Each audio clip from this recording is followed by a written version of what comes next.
Dear citizens and heads of religious places, on behalf of the Director General of Goa Police, we make this appeal. You are aware that coronavirus has affected vast chunks of Mother Earth. Pandemics do not care for territorial borders, caste, religion, and communities.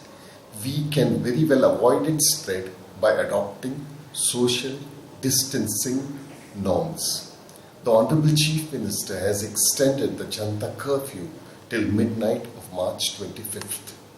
We therefore request all citizens, particularly the priests of all religious places, to adhere to the directions and advise the followers to pray from home. As they say, God is everywhere and He also resides within us. Please help us arrest the spread of this deadly virus. We request that devotees should stay indoors, keep themselves and families safe.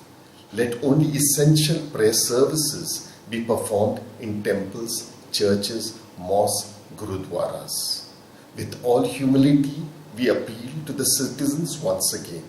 We will stay at work for you. You stay at home for us. Help Goa Police to help you.